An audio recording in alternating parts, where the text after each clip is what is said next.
যে সরকার শীঘ্র আমার সমস্ত দাবি পূরণ করন্তু। যে পর্যন্ত আমার সমস্ত দাবি পূরণ হয়েছে সে পর্যন্ত ঠিকাদার দৃঢ় ভাবে তাকে প্রতিরোধ করে চালিবে। সারা ওড়িশার কাম বন্ধ রহিব। ଆମେ ବାରମ୍ବାର ଯାଇ ଦେଖା କରୁଛୁ, 10 ଥର 15 ଥର ଦେଖା କଲୁଣି। ଯଦି ଏ ଜିନିଷ ନହବ ଆମର ଟୋଟାଲ କାମ ବନ୍ଦ କରି ଆମେ ବସିଛୁ। देखो आमर जो गत मार्च मसरे स्ट्राइक होता सरकार आमको गोटे लिखित प्रतिश्रुति भी देकी जाइए जे तुमर जो जो दाबी गुरा अच्छी आम 3 मास भितर समस्त दाबी को आम पूरण करूँ।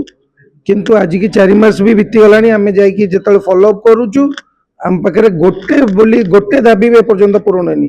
जो दाबी गुरा 5-7 दिन भितर भी हो पारे कथा 4 मास बीतीगला भी से दाबी गुरा पूरण होनी। और आमर एबे नुआ जो से माने सिस्टम करछन आमे गोटे दाबी रखितुल आमर छोट कॉन्ट्रैक्टर जो आमर 1,25,000 कॉन्ट्रैक्टर भितर 1,10,000 कॉन्ट्रैक्टर आमर सी और डी क्लास कॉन्ट्रैक्टर और बी क्लास कॉन्ट्रैक्टर सेमानक पई जो 5 लाख शॉर्ट टेंडर नोटिस टाको सरकार उठै देबा को चेष्टा करथिले। आमे तां कहितलु नाइ 5 लाख टाको रखिया पई तो सरकार राजी भी हेतला। किंतु आज का डेट रे मार्च ऑनवर्ड्स जेते आज की हेगलानी 3 मास कंप्लीट हेगलानी 5 लाख टेंडर बिल्कुल काढू नांती। से जो 1,10,000 भाई माने से माने आज पर्यंत मार्च ऑनवर्ड से 4 मास भीतर गोटे भी काम कर पाई ना। तो से माने तांकर निजर पेट पोषण केमती करिवे। तो आमे सरकार पाखे कहितलु जेमिति हेले से 5 लाखटा केबे भी बंद करिवेनी। तापर आपण देखंतु एबे गोटे रज फंक्शन गला सरकार एमिति तांकर जो वामी सिस्टम रखिचंती ता देरे एमिति कटकणा करले रजरे को भाई माने पेमेंट पाइलेनी। आज ओडिशार जो सरकार ओडिशार ठिकादार प्रति जो मैमात्रिक मनोभाव देखई चली दीर्घ वर्ष धरिक देखई चली ओडिशार ठिकादार को विपर्यस्त कर चली तार विरुद्ध रे आमे दृढ़ आंदोलन बर्तमान आरंभ करिया जाउछु। 1 तारिख आरंभ हो एवं आंदोलन चालू रहिबो जे पर्यंत आमर देइथिबा समस्त दाबी सरकार पूर्ण करि नाहंती। पूर्ण सरकार पूर्ण कले जाइके आमे से दाबी उठिबु। सेटा आमे मास लागू किंबा 3 मास लागू बा 6 मास लागू जो पर्यंत सरकार आमर दाबी पूर्ण न करचंती। कारण सरकार आमको अतीत रे मार्च मासरे जो धोखा देइचंती कहिले जे आमे शीघ्र पूर्ण करदेबो 3 मास समय नेले किंतु 3 मासरे ताकू पूर्ण कले नाही। जेमती परिस्थिति थिला सही परिस्थिति रही गला। तेणु एथरक सरकार को आमे चेतावनी दउछु आपण मानक माध्यम रे जे सरकार शीघ्र आमर समस्त दाबी पूर्ण करंतु।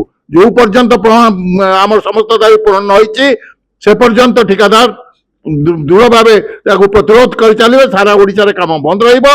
ସେମାନେ ଗୋଟେ ସଟନ୍ ପିରିୟଡ଼ ଆମକୁ ଦେଇଥିଲେ ଯେ ଆମେ କିଛି ଦିନ ଭିତରେ ଆପଣଙ୍କର ଯେଉଁ 8 ଦଫା ଦାବି ଗୁଡ଼ିକ ପୂରଣ କରିବୁ। ସେମାନେ ଆମକୁ ଲିଖିତ ପ୍ରତିଶ୍ରୁତି ଦେଇଥିଲେ। ଲିଖିତ ପ୍ରତିଶ୍ରୁତି ଦେଲା ପରେ ଆମେ ଆନ୍ଦୋଳନରୁ ଓହରିଥିଲୁ। ବର୍ତ୍ତମାନ ସେଟା 3 ମାସ ହେଇଗଲାଣି।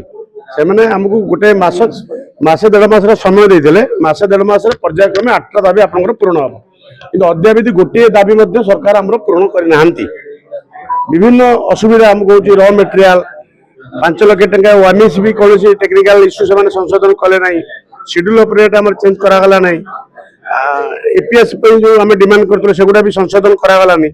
जहाँफल सारा ओडिशार इलेक्ट्रिकल पीएस सिविल सबू कंट्राक्टर मैंने अकथनीय असुविधार सामना कर सरकार जनता ना सरकार लोक ना मन इच्छा कम करेंगे। आमर बहुत असुविधा होची। आमे बारंबार जाई देखा करछु 10 थर 15 थर देखा कलुनी। जदि ए जिंस न हबो हमर टोटल काम बंद करी आमे बसिजु। तेणिकी से जा होछु एडी सेठी घरे जो माने ऑल ओडिसा रे हमर जो कॉन्ट्रैक्टर माने बारंबार फोन करछथि आया या हैला से हैला कोन आमे पैसा पाउनु।